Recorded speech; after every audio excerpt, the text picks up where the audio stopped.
കാർത്തു കാര്യങ്ങളൊക്കെ പറഞ്ഞില്ലേ മോനെ? ചെന്നൈയിൽ മോൾക്കും എനിക്ക് ഹാൻഡിൽ ചെയ്യാൻ കഴിയുന്നതിനേക്കാൾ ബിസിനസ് ഉണ്ട്. അതിന്റെ എല്ലാം മേൽനോട്ടത്തിന് ആള് വേണം. ആളായിട്ടുണ്ടായിരുന്നവൻ എങ്ങനെയായിരുന്നു എന്ന് മോനറിയാലോ. ഞങ്ങൾ അതേക്കുറിച്ചൊക്കെ വിശദമായിട്ട് സംസാരിച്ചിട്ടുണ്ട്. അമ്മ ടെൻഷൻ ആവാതിരിക്കെ. ഇറങ്ങുവാണോ രണ്ടാളും? എത്ര ദിവസമായി വന്നിട്ട്? എന്റെ അമ്മ മരിച്ച ശേഷം കൂടുതൽ ഇവിടെ തന്നെ ആയിരുന്നല്ലോ. പിന്നെ കാർത്തി ചേച്ചിയുടെ കല്യാണം മുടങ്ങിയ ശേഷം ഇവിടുന്ന് മാറിയിട്ടില്ലല്ലോ. കമ്പനിയിലെ കാര്യങ്ങളെല്ലാം കുഴപ്പത്തിലായി കിടക്കുക. അവിടെ ഹരി ഉള്ളതുകൊണ്ട് കുഴപ്പമൊന്നുമില്ലല്ലോ മോനെ. അതാണ് ആകെയുള്ള ഒരു ആശ്വാസം. അപ്പോഴേ ഞങ്ങൾ ഇങ്ങോട്ട് ഇറങ്ങാം. രതീഷ്, നിങ്ങളെ ഞാൻ ഡ്രോപ്പ് ചെയ്യണം? പോവേണ്ട, ഞങ്ങളുടെ വണ്ടിയിൽ വെക്കണം. കല്യാണി, അമ്മൂമ്മയെ കാണാൻ വേണ്ടി ഞങ്ങൾ അനാഥാലയത്തിൽ പോകുന്നുണ്ട്. അവിടെ ഞങ്ങൾക്ക് വേണ്ടി ഒരു സദ്യ ഒരുക്കിയിട്ടുണ്ടെന്ന് പറഞ്ഞു. അതുകൂടെ കൂടിയിട്ട് ഞങ്ങൾ പോകത്തുള്ളൂ. അയ്യോ, ഇത് നേരത്തെ പറഞ്ഞിരുന്നെങ്കിൽ ഞങ്ങളും അത് കഴിഞ്ഞേ പോകത്തുള്ളായിരുന്നല്ലോ. എന്നോടൊന്നും അമ്മൂമ്മ പറഞ്ഞില്ലല്ലോ. ഇന്ന് നിങ്ങൾ പങ്കെടുക്കുക. ഞങ്ങൾക്ക് ഇപ്പൊ വേണമെങ്കിലും പോവാമല്ലോ. അപ്പോഴേ ദിലീപേ, എല്ലാത്തിനും നന്ദിയുണ്ട്. തിരിച്ചു അങ്ങനെ തന്നെ. ഇറങ്ങാം. ഇറങ്ങാം. എന്നാ ശരി, ഓക്കെ, പോന്നെ. പിടിച്ചേ സാറേ, ഒരു മിനിറ്റ്. സാറേ, എന്തെങ്കിലും പ്രശ്നമുണ്ടെങ്കിൽ വിളിക്കണം. വേലു പറഞ്ഞിട്ടുണ്ട്. എടാ, പ്രശ്നങ്ങൾ എന്തെങ്കിലും ഉണ്ടെങ്കിൽ അത് ഞാൻ സോൾവ് ചെയ്തോളാം. നിങ്ങൾ അതേപറ്റി ചിന്തിക്കുക പോലും വേണ്ട. ഇങ്ങനെ നമ്മൾ മാറി നിന്ന് സംസാരിക്കുന്നത് കുഴപ്പമാണ്. ഒന്നാമത്തെ കാര്യം, ഇന്നലെ നിങ്ങളും ശ്രദ്ധിച്ചില്ല, ഞാനും ശ്രദ്ധിച്ചില്ല. എന്ത്? എന്റെ ഷർട്ടില് ചെറിയ ചോരക്കറി ഉണ്ടായിരുന്നു. അയ്യോ. കല്യാണിയോട് ചോദിച്ചു. ഞാൻ പറഞ്ഞു ഓഡിറ്റോറിയത്തിൽ നിന്ന് പേരെന്തോ പറ്റിയതാണെന്ന്. കാദംബരി എന്നോട് നമ്മൾ എങ്ങോട്ട് മാറി എന്നൊക്കെ ചോദിച്ചു. അവർക്ക് ചെറിയ സംശയമൊക്കെ ഉണ്ട്. ഇനി ആ സംശയത്തിന്റെ തോത് കൂട്ടണ്ട. നീ വാ. എന്താ രണ്ടാളും മാറി നിന്നൊരു സംസാരം? അല്ല, KSEBിൽ പ്രശ്നം ഉണ്ടാക്കിയപ്പോഴാണ് നിന്റെ ഭർത്താവിനെ ഞങ്ങൾ കമ്പനിയിലോട്ട് എടുത്തത്. സാലറി ഒക്കെ കൂട്ടി കൊടുത്തു. ഇപ്പോഴേ പുള്ളിക്ക് പ്രമോഷൻ വേണമെന്ന് പറയുക. രതീഷേട്ടാ, അത്യാഗ്രഹം കുറച്ചു മതി. ഒരിക്കലും രതീഷേട്ടൻ അങ്ങനെ പറയത്തില്ല. ഇത് വേറെന്തോ സംസാരിച്ചത്. അത് വേറൊന്നുമല്ലേ. ഞാൻ പ്രൊമോഷൻ ചോദിച്ചല്ല. നമ്മുടെ കമ്പനിയിൽ ജോലി ചെയ്തുകൊണ്ട് തന്നെ നമ്മൾ കൺസ്ട്രക്ഷൻ ചെയ്യുന്ന വീടുകളിലെ ഇലക്ട്രിക് വർക്ക് കൂടി എനിക്ക് കിട്ടിയിരുന്നെങ്കിൽ കുറച്ചുകൂടെ മെച്ചമായിരുന്നു എന്ന് പറയുകയായിരുന്നു. ഇതെല്ലാം കൂടെ ഓടി നടന്ന് എങ്ങനെ ചെയ്യും? അത് തന്നെയല്ലാണ് ഞാനും ചോദിച്ചോണ്ടിരുന്നത്. എന്നാ പിന്നെ നമുക്ക് ഇറങ്ങാം. ദിലീപ്, കാർത്തികേ, അമ്മേ, പോയിട്ട് വരാം. ശരി മോനെ. അപ്പോഴേ നിങ്ങൾ രണ്ടാളും ഇന്ന് വരുന്നതിന് വരുന്നോ അതോ നാളെ വരുന്നുള്ളോ? അത് സൗകര്യം പോലെ ഞങ്ങൾ വന്നോളാം. അവിടെ വരുന്നതിന് പ്രത്യേകിച്ച് വിളിച്ചു പറയേണ്ട ആവശ്യമൊന്നുമില്ലല്ലോ. അതെ, പ്രത്യേകിച്ച് ഒരുക്കങ്ങളൊന്നും വേണ്ട കേട്ടോ. അങ്ങനെ പറഞ്ഞാൽ പറ്റില്ല. സദ്യ തന്നെ ആയിരിക്കണം. ഞങ്ങളുടെ ഒരു ചെറിയ വീടാ. എന്നാലും അവിടെയും കൂടെ അറ്റൻഡ് ചെയ്തേക്കണേ. ഞങ്ങൾക്ക് അങ്ങനെ ചെറിയ വീടൊന്നും ഇല്ല. ഞങ്ങൾ അവിടെയും വന്നിട്ടേ പോത്തുള്ളൂ. അച്ഛൻ ഉറക്കാണോ അമ്മ? അതെ, ക്ഷീണക്കാരനോ ഉറങ്ങാ. എന്നാ പിന്നെ വിളിക്കണ്ട, ഞങ്ങൾ പോയിട്ട് വരാം. വാ. Happy married life. മാരേജ് ഒക്കെ കഴിഞ്ഞു, ഇനി പറയണ്ട. പോകേട്ടാ. ശരി അമ്മേ, നമുക്ക് ഇറങ്ങാം. ശരി ശരി, അപ്പൊ കാണാം. ശരി എന്നാ. ശരി, അപ്പൊ കാണാം. പോട്ടെ. ശരി ശരി. ശരി. ശരി. എത്ര ദിവസം ഇവിടുന്ന് പോയിട്ട്? എന്തായാലും പോയ കാര്യമൊക്കെ നടന്നല്ലോ. ഒന്നല്ലല്ലോ, 2 കല്യാണമല്ലേ നമ്മൾ നടത്തിയത്. എല്ലാം ഒരു സ്വപ്നം പോലെ തോന്നുക. നീ ആഗ്രഹിക്കുന്ന കാര്യങ്ങളൊക്കെ നടക്കും. അതുപോലെയാണ് നിന്റെ പ്രാർത്ഥന.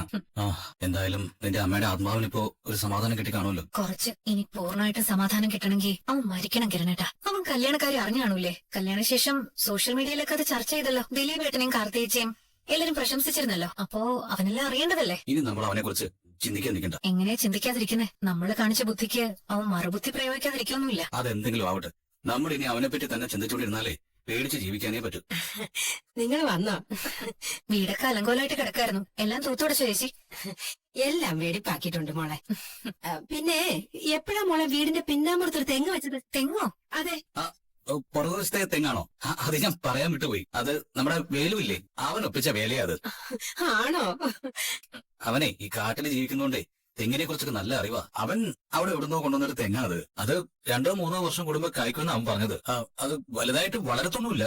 നമുക്ക് താഴെ നിന്ന് തന്നെ തേങ്ങ ഇടാം. ശരി. ഇതൊക്കെ എപ്പോഴാ ഇതിന്റെ ഇടയ്ക്ക് നടന്നത്?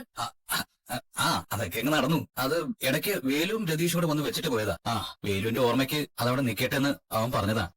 അത് കാണുമ്പോഴെല്ലാം നമ്മൾ അവനെ ഓർക്കുമല്ലോ. കല്യാണം നടക്കുന്ന എല്ലാവർക്കും നല്ല ഭയമായിരുന്നു. ഏതായാലും അത് നന്നായിട്ട് നടന്നല്ലോ. അതെ അതെ, അതിന്റെ ആശ്വാസം ഇപ്പൊ എല്ലാവർക്കും ഉള്ളത്. മോളായിരുന്നു. ഇപ്പൊ കുറച്ചു ദിവസമായാലും മോളിങ്ങോട്ട് വന്നിട്ട്. ഞാനിപ്പോ വരുന്നതേ ജയിലിൽ കിടക്കുന്നവന്റെ കാര്യം അറിയാനാ. അവനിടയ്ക്ക് പുറത്തിറങ്ങിയായിരുന്നല്ലോ. ഇപ്പൊ വീണ്ടും ജയിലിൽ വന്ന സ്ഥിതിക്ക് ഇനിയും ഞാൻ വരും അവനെ പറ്റി അറിയാൻ. അവനിപ്പോ പഴയ ആളൊന്നും അല്ല. അങ്ങോട്ടൊന്ന് തല്ലിയ ഇങ്ങോട്ട് 2 തല്ലാനാ അവൻ നിൽക്കുന്നത്. അവൻ ഇത്തവണ പുറത്തു വന്നപ്പോ എന്റെ മനസ്സാകെ മാറ്റി മറിച്ചിട്ടാ തിരിച്ചു പോയത്. അച്ഛൻ എന്നോട് പലതവണ ചോദിച്ചില്ലേ, കല്യാണി ഒഴിവാക്കിയിട്ട് കിരണിന്റെ ജീവിതത്തിലേക്ക് എനിക്ക് പൊയ്ക്കൂടെന്ന്. അങ്ങനെ ഒരു ചിന്ത എന്റെ മനസ്സിലും കയറി കൂടി കഴിഞ്ഞു. അത് വേറൊന്നും കൊണ്ടല്ല, എനിക്ക് മനോഹറിനോട് എത്രമാത്രം വെറുപ്പുണ്ടെന്ന് കല്യാണിക്കും അറിയാം, കിരണിനും അറിയാം. എന്നിട്ട് മനോഹർ ജയിലിലേക്ക് വരുന്നതിന് മുമ്പ് കുറച്ച് കുഞ്ഞെടുപ്പ് വാങ്ങിച്ചു കൊടുത്തു കിരണിന്റെ കയ്യില്. അത് അവൻ വാങ്ങിക്കൊണ്ട് വന്നാന്ന് പറഞ്ഞ എന്റെ കൈ കൊണ്ട് തന്നത്. ഭാഗ്യത്തിന് സത്യങ്ങൾ ഞാൻ തിരിച്ചറിഞ്ഞു. ആ ഉടുപ്പുകൾ കത്തിച്ച് കളയുകയും ചെയ്തു. ആ സമയത്ത് എന്റെ മനസ്സിൽ അച്ഛൻ പറഞ്ഞ അതേ ചിന്ത വന്നു, കിരൺ എനിക്ക് അവകാശപ്പെട്ട സ്വത്താണെന്ന്. അതിനു വേണ്ടിയിട്ട് എന്ത് ത്യാഗം സഹിച്ചാലും കുഴപ്പമില്ല മോളെ. ഞാൻ പുറത്തു വരുമ്പോഴും നിങ്ങൾ ഒന്നിക്കാൻ വേണ്ടി എന്ത് സഹായം വേണമെങ്കിലും ചെയ്തുതരാം. ഞാൻ അങ്ങനെ ചിന്തിക്കാൻ മറ്റൊരു കാരണം കൂടിയുണ്ട്. കിരൺ അവന്റെ അച്ഛനോടും അമ്മയോട് പറയുന്നത് ഞാൻ കേട്ടു. അന്ന് മനോഹർ ICUവിൽ കിടന്ന സമയത്ത് കല്യാണി എന്റെ കുഞ്ഞിനെ കൊണ്ട്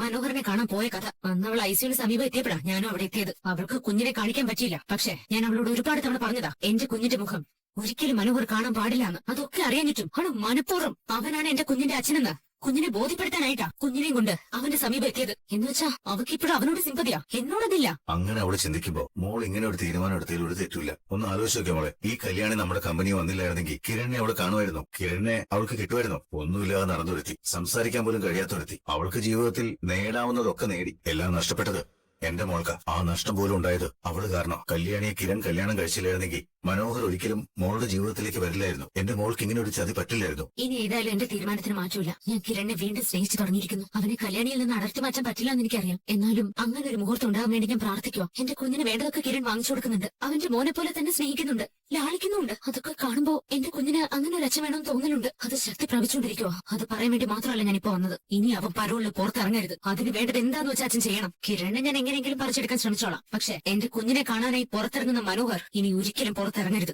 അതാണ് എന്റെ ആവശ്യം. ഇനിയിപ്പോ 2 ദിവസം കഴിഞ്ഞ കല്യാണം ജോയിൻ ചെയ്യുള്ളൂ. കഴിഞ്ഞ 2-3 മാസമായിട്ട് ബിസിനസ്സിൽ ശ്രദ്ധിച്ചിട്ടില്ല എന്ന് തന്നെ പറയാം. അതുകൊണ്ട് കമ്പനിക്ക് കുഴപ്പമൊന്നും ഉണ്ടായിട്ടില്ല. ഇപ്പൊ ശരിക്കും പറഞ്ഞാൽ സരയു ഹാർഡ് വർക്ക് ചെയ്യുന്നുണ്ട്. അതിന്റെ ഗുണവും നമുക്ക് കിട്ടുന്നുണ്ട്.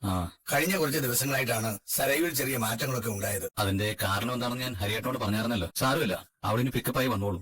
നിന്റെ കാര്യ ഞങ്ങളിപ്പോ സംസാരിച്ചുകൊണ്ടിരുന്നത്. നീ വന്ന ശേഷം കാര്യങ്ങൾ കുറച്ച് മെച്ചപ്പെട്ടെന്നാ ഹരിയേട്ടൻ പറയുന്നത്. ഞാൻ എന്റെ കഴിവിന്റെ പരമാവധി കാര്യങ്ങൾ ചെയ്യുന്നുണ്ട് കിരൺ. എന്നാൽ ഇനി നിങ്ങൾ സംസാരിക്കും. ഞാനൊരു പ്ലാനിനെ പറ്റി ചോദിക്കാനാ വന്നത്. പുതിയൊരു കസ്റ്റമർ നമ്മുടെ ഐഡിയക്ക് വിട്ടിരിക്കുക പ്ലാനൊക്കെ. അവർക്ക് പ്രത്യേകിച്ച് താല്പര്യമൊന്നുമില്ല. അങ്ങനെ വരുന്നവര് വളരെ അപൂർവമാണല്ലോ. അവർക്ക് വേണ്ടി ഞാൻ തയ്യാറാക്കിയ പ്ലാനാ. നീ ഒന്ന് നോക്കിയേ. പ്ലാൻ അടിപൊളിയായിട്ടുണ്ട്. നമ്മളെ വിശ്വസിച്ചൊരു പ്ലാൻ നിങ്ങളുടെ ഇഷ്ടത്തിന് ചെയ്തോളാൻ പറയുമ്പോ നമ്മൾ കുറച്ച് വെറൈറ്റിയിൽ കാര്യങ്ങൾ ചെയ്യണ്ടേ. ഇത് നന്നായ ഇതുപോലുള്ള മോഡൽ വീടുകൾ വേണോന്ന് പറഞ്ഞ് കസ്റ്റമേഴ്സ് വരാനുള്ള സാധ്യതയുണ്ട്. അത് നമുക്ക് ഗുണം ചെയ്യും. ഇനിയിപ്പോ ഹരിയേട്ടന്റെ അഭിപ്രായം കൂടി ഒന്ന് തേടണം. അതിനുശേഷം ഇന്റീരിയറിൽ നമുക്ക് പുതിയ പുതിയ പരീക്ഷണങ്ങൾ നോക്കണം. അതിന് കല്യാണി കൂടി ഒന്ന് വരട്ടെ. എനിക്ക് ഈ പ്ലോട്ടിലൊന്ന് പോണമെന്നുണ്ട്. പിന്നെ 1-2 സൈറ്റിലേക്കും പോണം. നീ വരുന്നോ? ഞാൻ വരണോ? ഹരിസാറിന് മറ്റു കുറച്ച് തിരക്കുണ്ടെന്നാ പറഞ്ഞത്. നിനക്ക് ബുദ്ധിമുട്ടുണ്ടെങ്കിൽ വേണ്ട, ഞാൻ ചോദിച്ചതേ ഉള്ളൂ. എന്തായാലും നീ വിളിച്ചതല്ലേ, നമുക്ക് ഒന്നിച്ച് പക്കളയാം. എന്നാ പിന്നെ എനിക്ക് അത്യാവശ്യം കുറച്ച് ജോലിയുണ്ട്. അത് തീർത്തിട്ട് റെഡിയായി നിൽക്കാം. ശരി.